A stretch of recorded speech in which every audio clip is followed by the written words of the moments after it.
Brad, welcome to the show. Thanks for having me. First off, let's start with the drama off the track.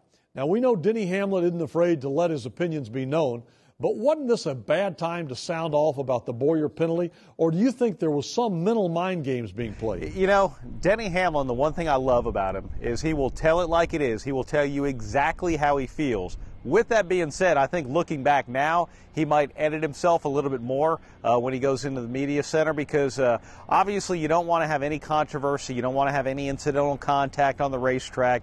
The whole deal that went down between he and Kevin Harvick last week at Dover during practice cost them precious minutes on the racetrack that they could have been practicing and trying to make their car faster. So, you know, with that being said, I like that he did it.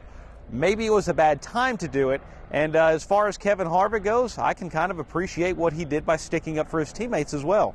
Well, maybe we shouldn't be surprised by the retaliation that was issued on the track by RCR. But considering Kevin Harvick's position in the points, were you a little bit surprised it was the number 29 getting into the number 11?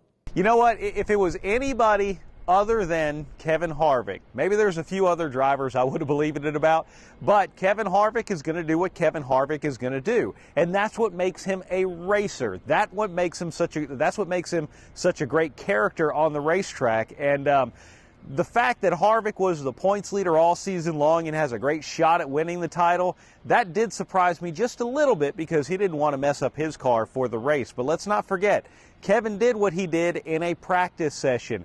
And not only did Kevin do what he did because he was upset with what Denny Hamlin said about Richard Childress Racing and about his teammate Clint Bowyer, but also if what Denny said was going to get inside the heads of Richard Childress Racing, he was going to make sure he got inside the head of Denny Hamlin and Joe Gibbs Racing. So doesn't surprise me that much at all. Well, Jimmy Johnson took advantage of all the drama. I guess there wasn't much of a surprise there. After all, you mentioned him as the driver to beat last week. So was this the turning point for the number 48 team? You know, if Jimmy goes off and wins at Kansas this weekend and then goes to California and wins in Charlotte and has a great night and goes to Martinsville, Talladega, so on and so forth, then sure, this can be looked at a turning point. But, you know, whether it is or not still has to be determined. We've got 8 races to go still in this chase.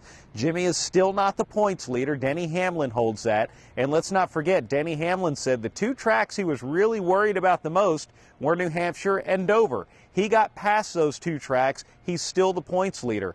Hamlin also said that he wants to leave Kansas with to be at least within 60 points of the race leader. He actually revised that after a good win at Dover, or a good race at Dover last week, and said, look, if I'm tied for the lead leaving Kansas, I'm going to be happy. So while Jimmy has obviously established himself as a threat to win another championship, whether this is a turning point or not still remains to be seen because there's a lot of great racers out there. Well, we had the appeal ruling of Clint Bowyer's penalty come down this past week. Any thoughts on that? You know, NASCAR does what they have to do, and I appreciate the fact that NASCAR does what they do to make every single car in that garage equal. They want fair competition. You know, there's a lot of things that I'm sure these crew chiefs could do to the cars to make them faster. But the fact of the matter is, NASCAR says you have to build a car this way. And if NASCAR takes the car back to their tech center and finds out that the car wasn't built the way that it was built, then they have to react to that. And I applaud them for doing that. It's unfortunate that, you know, Clint Bowyer has gotten caught up in this whole situation. It's unfortunate that the car was found to be illegal after the post-race inspection when they brought it back to the tech center. But you know what? To me, this speaks volumes about the integrity of NASCAR, that they're going to go ahead and still issue a penalty. They're going to go ahead and still check the race winner's car just as hard as they would check any other car. And I appreciate that. I actually applaud NASCAR's integrity for doing what they had to do. Looking ahead now, we've reached our first mile-and-a-half oval. Kansas has been good for Tony Stewart. Is he the driver to beat this year as well? You know, I think Tony might be one of the drivers to beat. I don't know that he is the driver to beat. He is, after all, the defending winner at Kansas Speedway. But I got to be honest with you, when I start looking at the statistics for not only this track, but what we've seen recently at mile-and-a-half tracks, you know, I look at Greg Biffle. He's been the best driver over most of the last 7-8 races at at Kansas Speedway. I also look at Carl Edwards, who is just knocking on the door of his first win. He's been very, very fast at the mile-and-a-half racetracks. You can't help but look at Jimmie Johnson. You can't help but look at Denny Hamlin as well. So while Tony Stewart, I think, will be one of the contenders, I don't know that he's going to be the contender. It won't surprise me at all to see a Roush Fenway car in victory lane, and it also won't surprise me to see that Roush Fenway driver doing a backflip at the start-finish line, and that driver being Carl Edwards.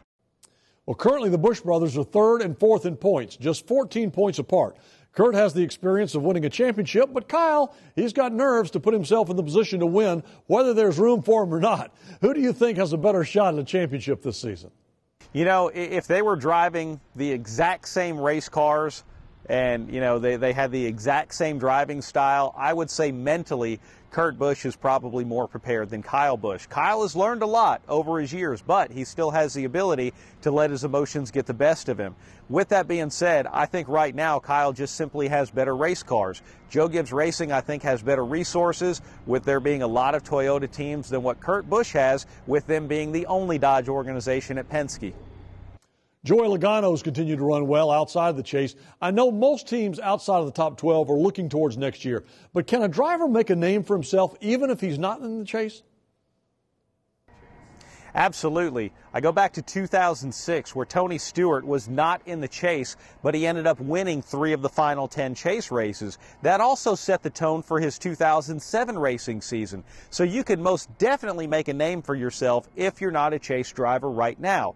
New Hampshire, the first chase race, 5 of the top 10 drivers, 5 of the top 10 finishers were non-chase drivers. Then you look at Dover last week. 4 of the top 10 finishers were non-chase drivers. And now this week we're at Kansas. In the 6 chase races at Kansas, 3 of those have been won by a non-chase driver. So there is no question about it. The drivers who are not in the chase right now, they're thinking all about 2011. They would love to win races in 2010, don't get me wrong, but they need to take this opportunity to get a head start for 2011, and we're going to see some of that rise to the top. We saw it last year with Richard Childress Racing when they started running better during the final 10, and look what we had with them all season long. 3 of those drivers, all 3 of them, are in the chase this year. So I think a non-chase driver can most definitely be a factor during the chase.